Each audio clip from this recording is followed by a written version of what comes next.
So stuff like this is really cool, just like getting in touch with all these people that are already have their hands into the pot, So how has the interest in the label been? From like outside people, Right, inside, outside, like everybody in general, really. I mean, the people involved are the people that are involved are becoming increasingly more invested. That's good. There was an issue we had a few semesters ago where stuff just wasn't getting done because people weren't doing it, and so we would lose a lot of our members, and we'd have to start over, every semester. But yeah, it's been getting way better, at least internally, and externally. I mean, we're trying to collaborate with groups so that we'll get some of our, I don't want to say fan bases, but the people that will come out for something in Arlington Nights, or the people that will come out for the football team or whatever. We're trying to collaborate with them so that we'll get our people mixed in with their people and kind of create a bigger pool of involvement and awareness. We're trying to get all the social media stuff started. We follow you. Yes. Sweet. Yes, appreciate that. I think what you're talking about, I think, is something that's happening organically in the city of Arlington in a lot of places anyway. So I love that UTA is in some way getting involved, because we talk to people all the time who are like, all this stuff is happening downtown, but the UTA people, the kids at the UTA, the college students at UTA aren't there. They're not coming out to this stuff. So I love hearing you talk about the connectivity that you're trying to build within the city and the people that are already involved in the burgeoning art scene here. I think it's great. Oh, without a doubt. I mean, we're seeing it with the UTA football team, and then Garrett's done so much on his own as well. He's awesome. Garrett's a superstar. Garrett literally is a superstar of Arlington. Yeah. So he's insane. And like you said, David from Arlington Nights has tried to bring as much awareness to the music scene, just all generations too. But he definitely is trying to trying to make sure the future is happening with music in the scene. Yeah. There's just there's so much opportunity here, But like you said, people don't know. They don't know where to look. It doesn't get advertised in their neck of the woods, Right. If you're not on these people's websites or on their social media, knowing what's happening that weekend, how are you supposed to know? I mean, I live half a mile away from this place, from downtown, and I didn't know half the stuff was happening. Because I wasn't connected. Now I am. So obviously, I have a much more. I know what's happening now, but I mean, I think that's just going to grow over time. Yeah, even walking over here, I saw so many cool little shops on Center, and I was like, whoa, this is a totally different culture, from a lot of the rest of the city. Yeah. We didn't ask you. Did you grow up in Arlington? For the most part. I mean, I moved here when I was 5. Yeah, that's fine. You're good. Yeah. Back when my brain began to start working. So pretty much, raised up here, over in South Arlington. Where'd you go to high school?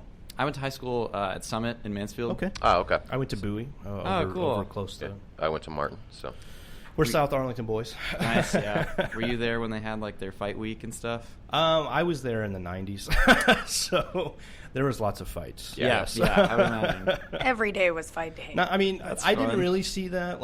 Everyone always talks about Bowie being this. Even before I went there, they were like, "Oh, Bowie's the worst." But when I was there, it was great. We had a little, punk rock groups so there. Cool. We had little coffee houses, air quotes. Yeah, air quotes. Coffee house. Coffee houses in our school where we had people play music. My friend's band played there every time they had it, and it was a really cool. It was my introduction to that collaborative community music that you can create, which I kind of feel we're all a part of in some way. Yeah, right. I mean, we're all on the board of directors for Arlington Nights now. Sure. So, that was my introduction to it, and I'm glad that I went to Bowie because I don't know that I would have. I don't know. I'm sure that was happening in Arlington High and Martin. I know it was happening in Martin. Actually, I was involved in a lot of those groups too because of my involvement in Bowie. It became kind of this symbiotic Arlington punk rock scene that I was a part of. That also bled over into Fort Worth, but I don't know. It was good. So I liked it. You said like there were a lot of musicians like when you were going to high school and stuff like that. Did that kind of die out because like there weren't places? Maybe, yeah. But I mean, yeah. I guess you're right because we were talking before we got on the show that I used to work at a record store. It was called Laser Track. Yep. Oh, that cool. was kind of the hub. Honest, it's kind of like a little bit like Growl or Truth Vinyl today. We had shows. It was kind of a third space, a congregation for all these musicians to play. And, like, honestly, it was the first place a lot of us played. Yeah. Because it was like the stage was literally like, 2x4 off the floor. And that was really punk rock to us. So we thought it was cool because I'm 16, playing music. Like, this is so cool. And all my friends are here. And it was kind of a big place in the Metroplex, honestly, because we had touring bands come through. Yeah. It was...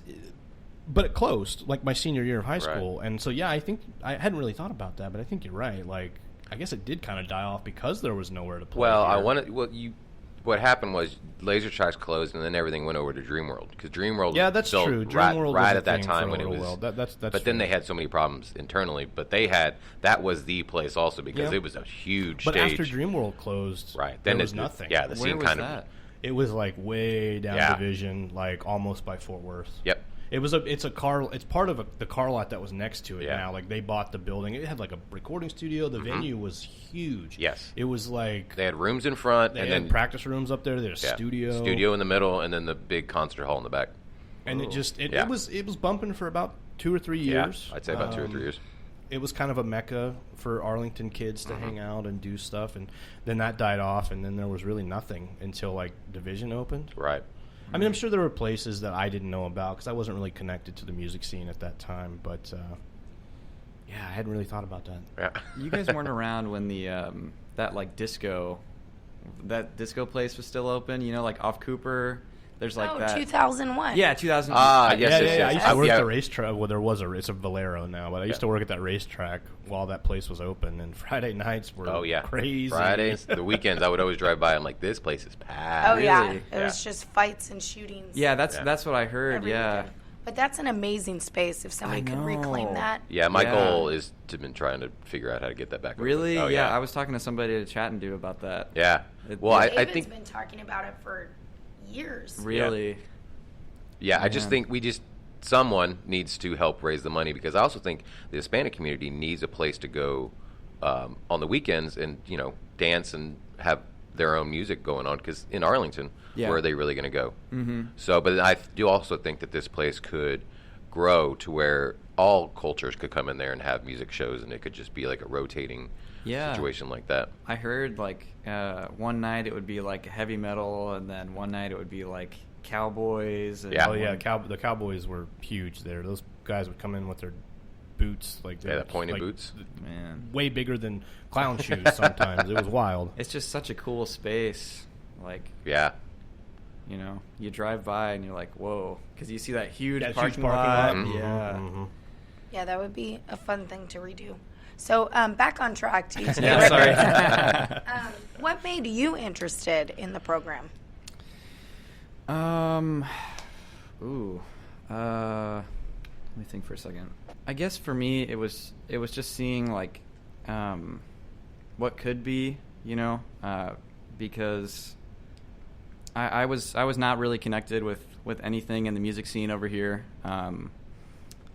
But hearing all the stuff that like Jamar has done and like that he could kind of help push us in that direction.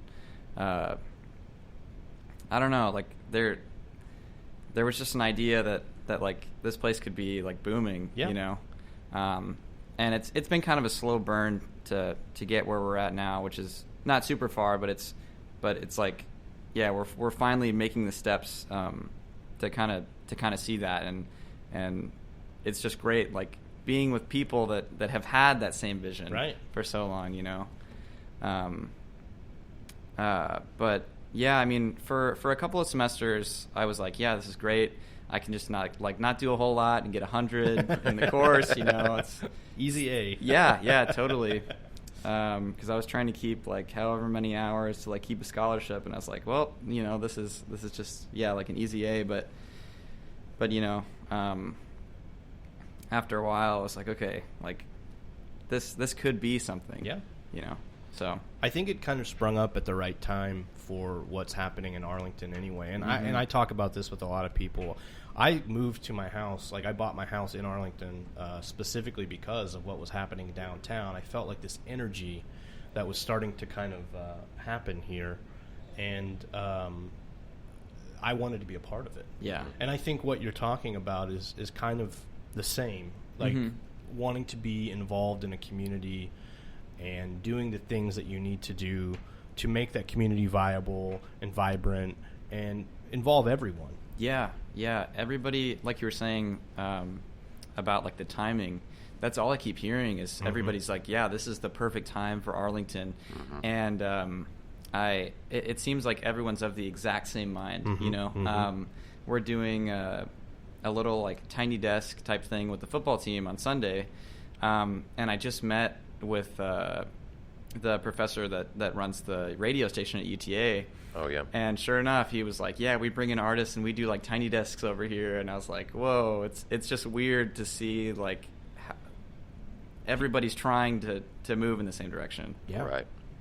So we have a segment on the show called Tournament of Toppings. We're trying to find the best pizza in Arlington. What is your favorite pizza place in Arlington?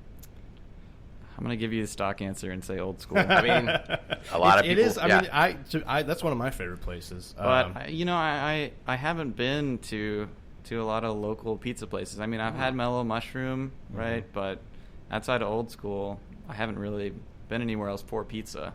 Okay, we'll give you some lists. Yeah, we have some Please, recommendations for sure. More of a, I try to find like burgers. That's like that's like my thing. But that's probably our next one. I keep one or going wings, back to Grease. Yeah. Oh It's yeah. Just nothing like it. Grease Monkey's amazing. Yeah, that and Airways are two of my favorites. I love Airways a lot too. And Airways is kind of like a different burger. It's like you don't get that kind of burger everywhere because it's like charbroiled. I think you don't get that kind of burger everywhere. I've never heard of that place. It's on Collins. Yeah, right across from the stadium. Yeah, pretty close to the stadiums. Yes. I love a good burger. All of them. So if people want to follow you on social media and know what what you guys are getting into, how can they do so? For the label, we have a Facebook page, just UTA Student Records. Okay. Instagram is, let me double check so I don't give you bad information. I was looking at it earlier today, and it's out of my mind already, too. I believe it's UTA Student Records. Yeah. It's at UTA Student Records on Instagram. For Twitter, something we just started up pretty recently. Here comes a different one. At Records UTA. Okay. What about you? I see that you're a freelance tuba instructor and you give euphonium lessons. Yes. So where can people find you to reach out for that? I guess if they're interested in either tuba or euphonium lessons, or trying to make a connection for what's going on over here,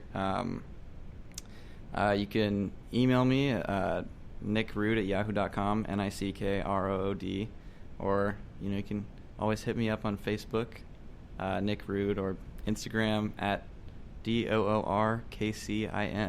That's Nick Rood, but backwards. I like it. Yeah. Make your brain think. Yeah, right. Yeah. So many people go, they'll go for years like following me on stuff, and then they'll walk up to me and they're like, "I just realized what your name is," and I was like, "Oh, is it that serious?" Like, so you have any events coming up with UTA Student Records? Yeah, I mean, we have an EP that's coming out on the 13th. We have like one of our artists putting on a show at Legal Draft with the football team. After that, that'll be on the 21st of March. Cool. We're teaming up with Arlington Knights and the football team to put on sort of like a bar walk. Oh yeah, pub crawl. Yeah, Yes. right. Yeah, trying to book some of our artists and kind of create an event that'll be conducive to the local music around here. And that's on the 18th of April. Cool. And then after that, we're doing a show with the football team there, Treehouse Takeover. Yes. On the 24th of April. That'll be at Truth Vinyl. There we go. Excellent. So be on the lookout. All right. Well, thank you so much for coming on. Of course. We really appreciate you taking the time for that, and super nice to meet you. Yeah, this is fun.